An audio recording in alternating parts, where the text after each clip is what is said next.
আসসালামু আলাইকুম রহমতুল্লাহ। ইউএন মানে ইউনাইটেড নেশনস, যার বাংলা অর্থ জাতিসংঘ। জাতিসংঘকে এখন পরাশক্তির হাতিয়ার মনে করে অন্যান্য রাষ্ট্রগুলো। জাতিসংঘ সত্যিকার অর্থে নিরপেক্ষভাবে কোনো কর্মকাণ্ড করেছে বা করতে পারছে এরকম কোনো নমুনা এখন নেই। আর বিশেষ করে জাতিসংঘ আমেরিকার কথায় উঠে বসে। আমেরিকার স্বার্থের জন্য যা যা করা যায় জাতিসংঘ তাই করে। এবং আমরা যখন ঢাকা বিশ্ববিদ্যালয়ের রাষ্ট্রবিজ্ঞান পড়েছি তখন পড়েছি যে জাতিসংঘের এই যে মহাসচিব, এই যে বিভিন্ন লোক সভাপতি যারা নিয়োজিত হয়, তারা পরীক্ষিত মার্কিন যুক্তরাষ্ট্রের প্লেয়ার।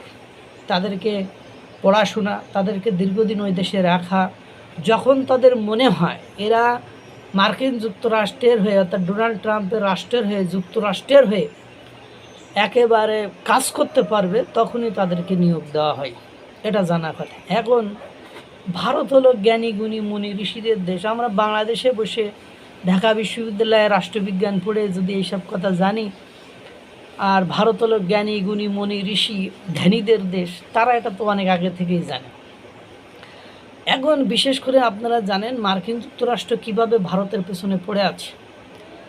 ভারতকে উঠতে দেবে না, ভারতকে কোণঠাসা করবে, এজন্য শুল্ক নিষেধাজ্ঞা, এ দেশ থেকে তেল নাই, ওই দেশ থেকে তেল কিনতে হবে, তাদের দেশে যে পণ্য পর্যাপ্ত পরিমাণ উৎপাদন হয় ওই সব পণ্য আবার ও দেশ থেকে মার্কিন যুক্তরাষ্ট্র থেকে কিনতে হবে।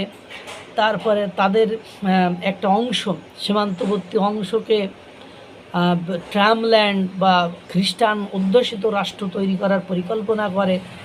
তাদের যে সীমান্তবর্তী অঞ্চলগুলো রয়েছে সে অঞ্চল দিয়ে একের পর এক চোরাচালান, কালোবাজারি, তারপরে অবৈধ মানুষকে অনুপ্রবেশ, এবং সেসব অবৈধ মানুষ সেখানে যে বসবাস করে একের পর এক পরিবেশ, কর্মসংস্থান সহ বিভিন্ন আতঙ্ক, জঙ্গি, সন্ত্রাস, হামলা এইসব সৃষ্টি করবে। এইসবের জন্যই হয়তোবা মানে ভারতকে এইভাবে অস্থির রাখার জন্য প্ল্যান পরিকল্পনা করে। এবং ভারতের সীমান্তবর্তী যে অঞ্চলগুলো উন্মুক্ত রয়েছে সেই অঞ্চলগুলো দিয়ে এই কর্মকাণ্ডগুলো হরহামেশা হয়ে থাকে। এমন কথা হলো, ভারতের মনে যদি পাপ থেকে থাকে, তাহলে ভারত যদি আকাম কুকাম করে থাকে, ভারত যদি চোরাচালান বা চোরাই ব্যবসা, মাদকের ব্যবসা এগুলো করতে চায়, তাহলে কাঁটাতারের বেড়া তো ভারত দিতে চাইব না, কাঁটাতারের বেড়া দিতে চাইব অন্য দেশ, যারা পবিত্র, সুন্দর, মানবাধিকার নিয়ে কাজ করে, যারা চোরাচালানে বিশ্বাসী না, যারা গরু চুরি, মাদক পাচার এগুলো তো বিশ্বাসী না, তারা দিতে চাইব আপনার সীমান্তে বেড়া। কিন্তু দুর্ভাগ্য হলো সত্য যে সীমান্ত বেড়া তো ভারত দিতে চাচ্ছে। ভাই, ওদের যদি মাদক ব্যবসা করার দরকার হয় তাহলে ওরা বেড়া দিব কেন? বেড়া তো বাংলাদেশ দিব। ভাই, ওদের যদি গরু পাচার করার ইচ্ছাই থাকে তাহলে ওরা বেড়া দিতে চাইব কেন? বেড়া তো দিব বাংলাদেশ। ভাই, ওরা যদি অবৈধ বাংলাদেশিদেরকে ভেতরে নিতে চায় তাহলে ওরা বেড়া দিব কেন? বেড়া দিব তো কি বাংলাদেশ। কিন্তু দুর্ভাগ্য হলো সত্য যে দিন শেষে যে কারণ দেখিয়ে তারা সে অঞ্চলে বেড়া দিতে চায়, কারণ এই কারণগুলো দিয়েই তাদেরকে অস্থির রাখা,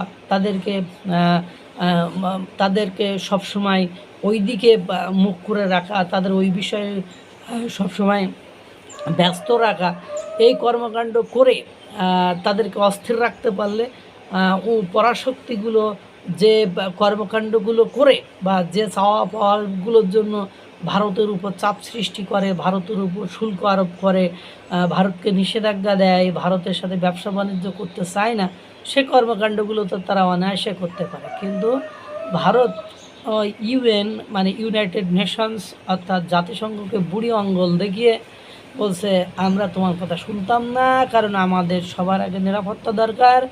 আমরা আমাদের দেশের স্বাধীনতা, সার্বভৌমত্ব এবং নিরাপত্তার জন্য এসব অবৈধ চোরাচালান, এসব অবৈধ অনুপ্রবেশ এগুলো ঠেকানোর জন্য আমরা তোমার ওই মানে আমার বিপরীত দিকে দাঁড়িয়ে থাকা, আমার বিপরীত দিকে থাকা পাবলিকের কথা শুনিয়ে, দেশের কথা শুনিয়ে তুমি মানবাধিকার লঙ্ঘন হচ্ছে, এ হচ্ছে, সে হচ্ছে ডায়লগ দিবা।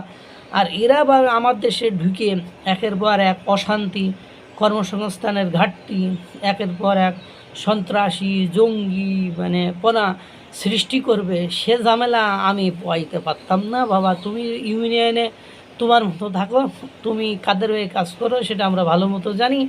কারণ যেসব জায়গায় মানবাধিকার লঙ্ঘিত হয় সেসব জায়গায় তোমার কোনো আওয়াজ থাকে না, তোমার কোনো সাউন্ড থাকে না। তুমি আজ পর্যন্ত মায়ানমারের রোহিঙ্গারা যারা বাংলাদেশে এসে বসবাস করছে এদেরকে পাঠাইতে পারো না, তুমি সীমান্তে চোরা কারবারি ঠেকাইতে পারো না, তুমি একের পর এক মানে তারা বিভিন্ন অঞ্চলে সন্ত্রাসী কর্মকাণ্ড করে সেটা নিয়ে তোমার হেডেক নেই। তোমার আমি যখন আমার দেশকে, আমার দেশের সীমান্তকে নিরাপদ করতে চাই, চোরা কারবারি, গরু চুরি, এ পাচার সে পাচার, মাদক পাচার, একের পর এক বিভিন্ন ইস্যুজ নিয়ে ঝামেলা থেকে মুক্তি পেতে চাই, তখন তুমি এসে বাধা দাও। তোমাকে গুনার দেখার আমার সময় নেই।